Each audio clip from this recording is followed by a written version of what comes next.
Welcome back, Mando.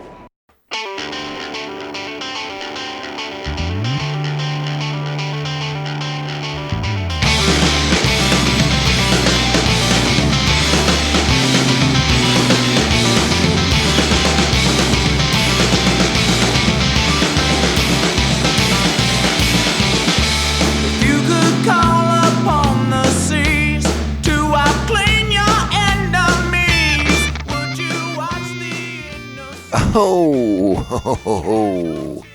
Greetings, Bucketheads. Mavar Tagar. Welcome to our 327th Ryloth occupying episode of MandoVision. And I am your host, Nargai Tom. Thank you so much for checking out our small independent Star Wars podcast.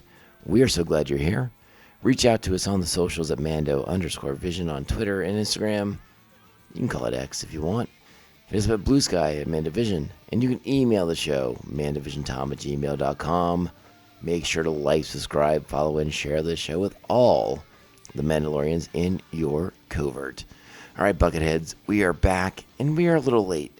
My apologies for not getting an episode out to us last week. A lot of things kind of going on. Life conspired against me, and it made it to the point where getting an episode out was going to be rather difficult and rather challenging. But we're here now. We're here to amend that, and we are going to blaze a path of consecutive weeks going forward, because that's always the goal on the MandoVision podcast. So thank you for bearing with us through that difficult and trying time that we had last week. We're glad you're here. We're glad to be back and talking with you guys about another episode of Star Wars Rebels. And we can't wait to get into it with you guys on this one. As you may be able to detect from my voice modulation in this episode, it is MandoVision After Dark. It is late in the the household, and we're just trying to get this episode knocked out, ready to go. Holiday weekend, things are happening. Things are bustling around the household. So we're recording a little bit later at night than we would prefer normally. But hey, we're here. And that is what matters the most. So we have another episode of Star Wars Rebels to talk about. And I think it's only fair that we get right into it. So what do you say? We get these episode particulars out of the way, dive into the episode. This is Star Wars Rebels Season 3, Episode 5, Hera's Heroes. Original air date, October 15th, 2016. Directed by Mel's Wire. Written by Nicole Dubik. A story editing by Stephen Melching. Obviously very, very involved in the show. Our plot for this episode. While on her homeworld to save her father, Hera returns home to collect a priceless family heirloom and winds up in the hands of the occupying force and Grand Admiral Thrawn. And this is a big episode in many, many regards for this season, because it's our first real big chance to spend time with Hera and Grand Admiral Thrawn. Our primary cast for this week, Taylor Gray is Ezra Bridger, Vanessa Marshall is Hera Syndulla, Freddie Prinze Jr. is Kanan Jarrus, Tiara Sakar is Sabine Wren, Steve Blum, Zebra Orielos, Dave Filoni is Chopper, Andre Sagluzio is Captain Slavin, Robin Atkin Downs as Cham Syndulla, Corey Burton as Gobi Glee, Lars Mikkelsen, Grand Admiral Thrawn, and Catherine Taber as Numa. So we get a lot of callbacks in this episode. We spend a lot of time on Ryloth in the Clone Wars, getting to know Cam and Cham Syndulla, getting to know Gobi Glee, getting to know Numa. So there's a lot of callbacks in this episode. Look at the Orabesh on the armor of Numa, for example, and see the name of Boyle, the clone trooper who helped save her life back in those episodes in the early seasons. And going back to Ryloth is a big deal, because it is an important planet in this period of Star Wars. Obviously, Hera, hailing from the planet, the daughter of Cham Syndulla, the great rebel leader who defied the Separatists and now defies the Empires for the independence of Ryloth. These are big deal characters. These are big deal stories. And like I sort of teased, thus far into this third season, we haven't spent a lot of time with Hera. So this episode allows us to catch up with her and to dive into more of her backstory. We get to hear a little bit about her and Chopper's relationship. We get to hear a little bit more about her and her father, and even little bits about her mother in this episode. So it's a really strong Hera episode, but at the same time, it is an episode that introduces us to, I should say more fully introduces us into Grand Admiral Thrawn's methodology, the way he looks at things, the way he attacks problems.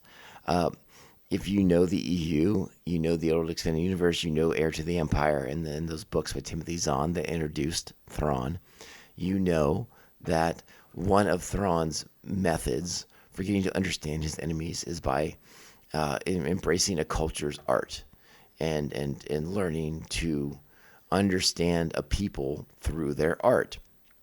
And we get a taste of this in this episode, which I think is really cool because, again, we live in a day and age where the Star Wars fandom is very divided amongst many different factions.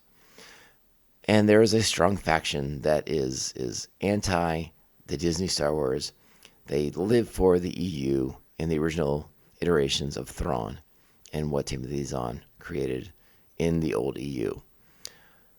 This is an episode that, again, gives us a taste of what Timothy Zahn created with Thrawn and the way he approaches his enemies.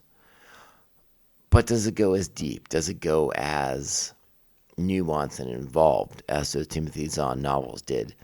And probably not. And I think that's why there is a faction of Star Wars fans that doesn't care for this iteration of Thrawn, doesn't care for, thinks he's sort of a junior version of what we got in the EU. And listen, my personal opinion, I think their opinion is not completely unfounded.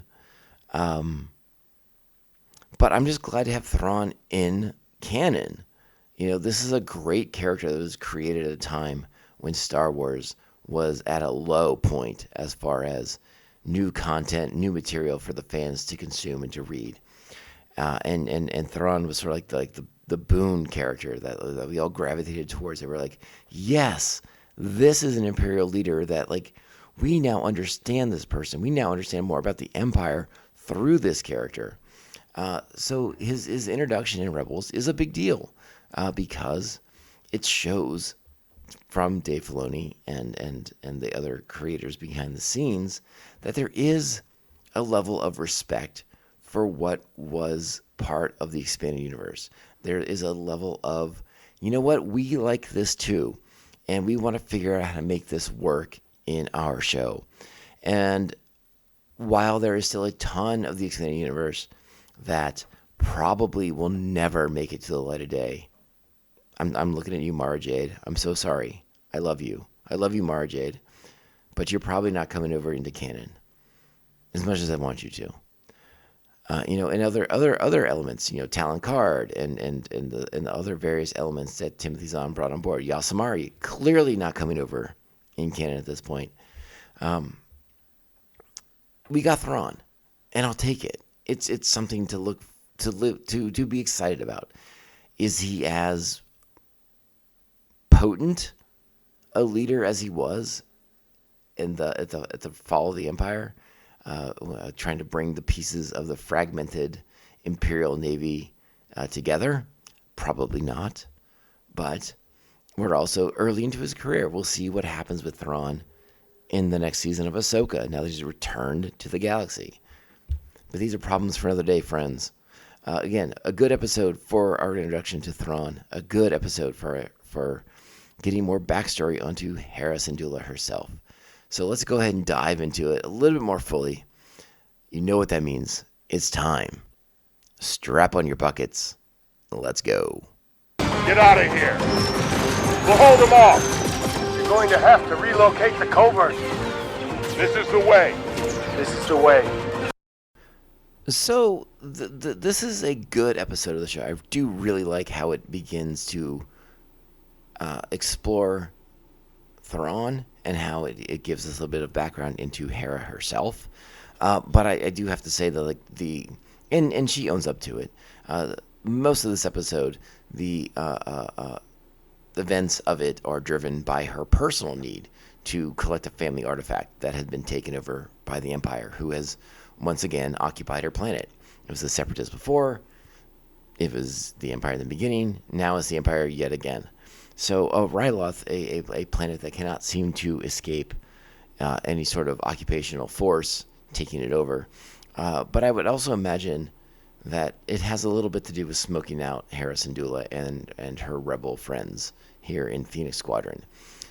Now, maybe I'm reading a little bit into that, but maybe not. It feels like it tracks and makes a little bit of sense.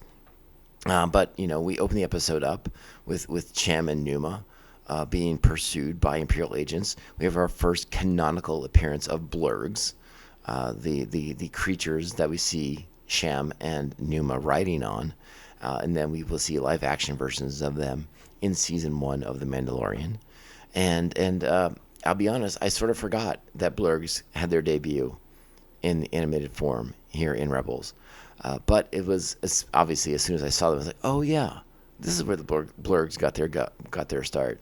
So again, this rewatch provides a lot of information and context for me that had seeped out of my brain at some point. So Hera comes to the gate, rescues her father, rescues Numa. There's a great sequence where they're scooping up Cham and Numa on their blurgs, and then an Imperial and a speeder bike decides he's going to use the same maneuver to get aboard the Ghost. And then, as he does this cool move to get off of his bike and apprehend Cham and Numa, he realizes that he's now vastly outnumbered.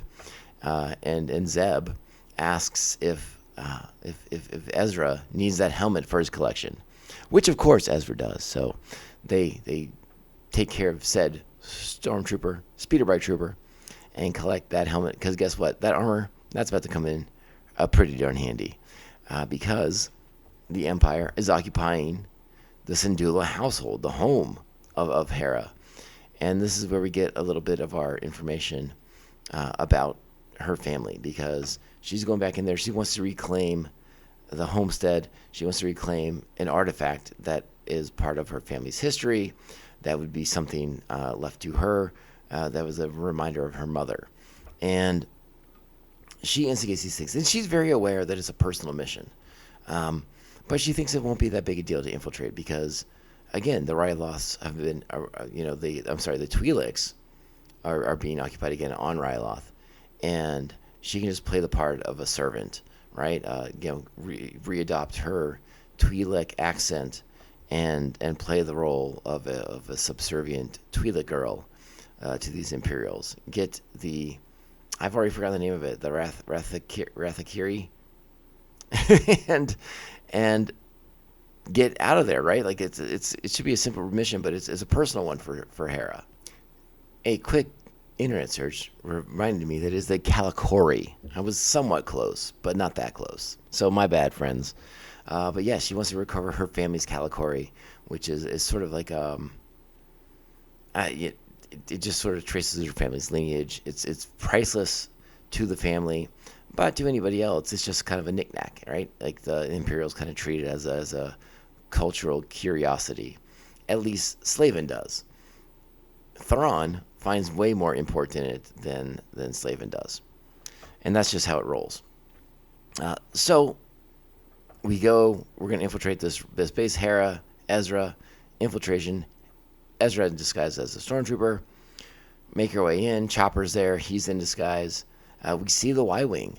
It's like a sort of a memorial that Cham Syndulla kept in place to honor the Clone Wars. The Y-Wing that crashed on Ryloth with Chopper in it. The Y-Wing that Hera pulled Chopper from and aided him, rescued him, repaired him, and from there sort of they began their relationship with each other from there. So it's sort of a haunting moment seeing Chopper staring at that memorial. The backstory of these characters, while not explored fully in this episode, You get hints of it, you get shades of it. Even amongst the droid, you see there's still an emotional level of being haunted by that moment, and presumably like his previous owner slash master, whatever their exact relationship was, dying at that point. And what role did Chopper play in that? Like, does Chopper like feel a level of guilt that a droid can feel for the passing of the human that they were like partnered up with? It's a small moment, but again, we are big on droid rights in this podcast. We believe in droids as a living, viable life form that needs to be having representation, and and moments like this with Chopper solidify that for me. Obviously, we go on the Calicori.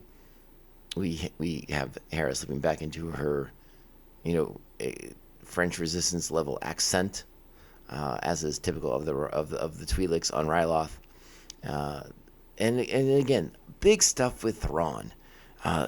Thrawn showing us that he is in the process of analyzing his enemies. He's analyzing these people and looking for weaknesses and where to attack and how best to put his boot on their necks.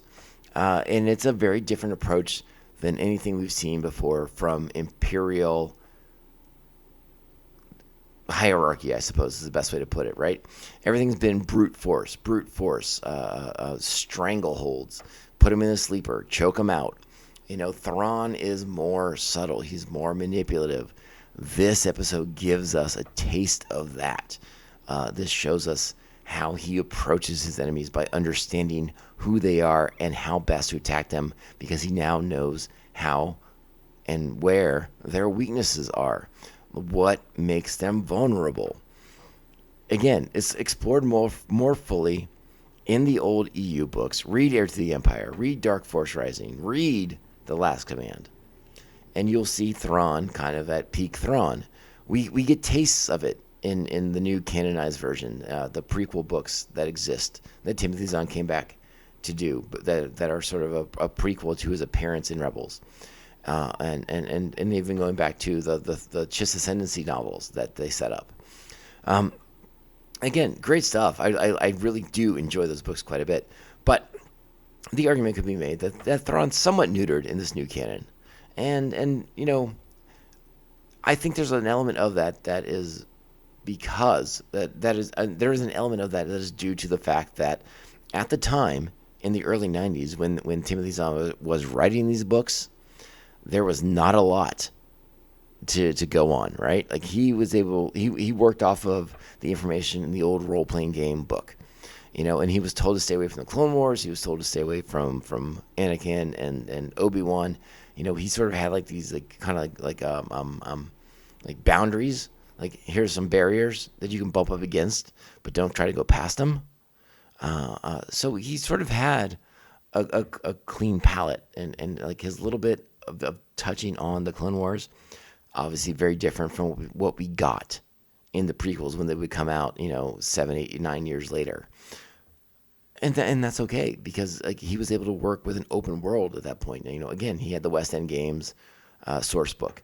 That was sort of like his big reference point. And to that point, that was the information that existed out there. So again, it's Thrawn's introduced in 92, and now we're watching an episode of Rebels in 2016. They conceived it in 2015. So I mean, a lot of time has passed, and to get Thrawn from the EU into the new canon, they did have to change some things. They had to rework some of this stuff. But I really like that we add to Thrawn's backstory. You don't have to. They didn't have to, and they did not throw everything out that was initially conceived in the first books. They're just sort of adding to it. They are expanding on it. Whether we get in season 2 of Ahsoka a different version of the original Thrawn trilogy is remains to be seen. But again, we're exploring his background, where he comes from, who he is, his methodologies, his tactical brain, And that's a strong part of this episode, which is why I like the episode so much.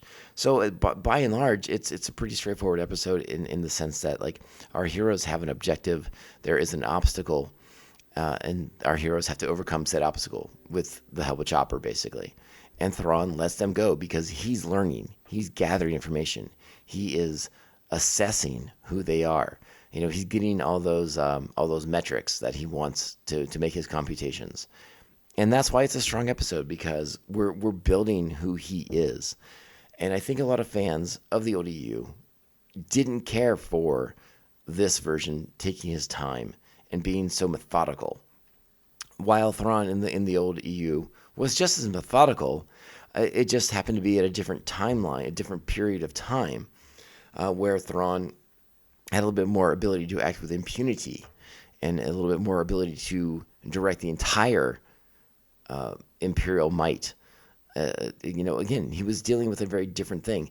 Yes, he views both eras of these rebels as an insurgency, whether it's pre-fall of the Empire or post-fall of the Empire. He views them as an insurgency, but strategically, it's different because post Return of the Jedi, those, again, you have Luke Skywalker, you have Han Solo, you have a lot more factors to weigh in.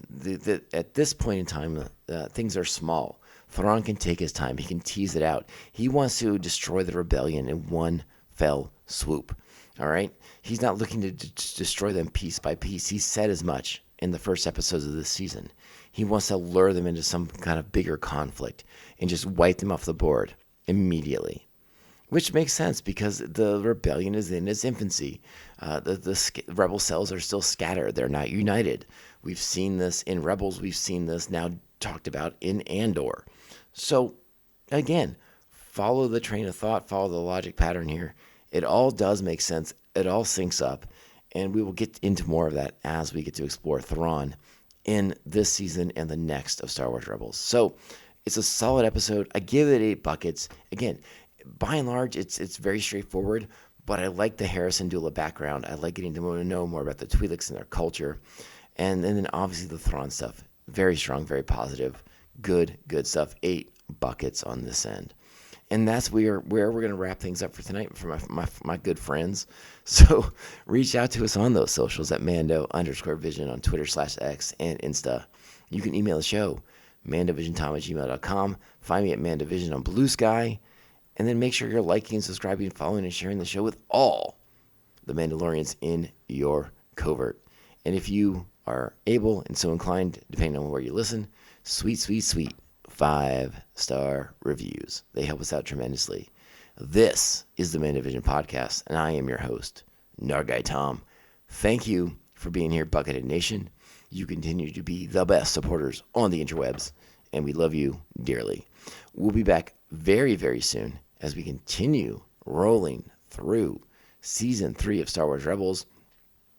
A quick programming note, this month of September, things are a little dodgy, so we will have episodes every week. But if anything breaks news-wise, I will not be able to comment on it directly. I'm going to record a bunch of episodes in advance as I have a vacation looming. But we will make sure we have episodes for you for the Star Wars Rebels rewatch throughout the month, and I will do my best to do updates for any breaking Star Wars news as soon as I can. Yes, there was a picture from Star Wars Starfighter, or from the Starfighter picture. I don't really care to get into it. Fine, looks great. More casts looked, announced. Fine, sounds good. I'm all aboard. But until we see a trailer, until we start seeing more pictures, it's not worth really getting into until we get a little bit more information to dive into. So, that being said, and I guess Alden Ehrenreich said he would come back to Star Wars if the script was really, really, really, really, really, really, really, really, really, really good. Something along those lines. But, hey, we are team #make Solo 2 happen, so we're here for it. All right, Bucketheads, go out there. Be the incredible, amazing Star Wars fans that you are. Kind, supportive, respectful, and understanding of other people and their viewpoints. And we will be back next week to talk more Star Wars Rebels. Hit me up on those socials. And remember, this podcast can only end one way. This is the way. This is the way. This is the way. This is the way. I will start my operations here and pull the rebels apart piece by piece. They'll be the architects of their own destruction.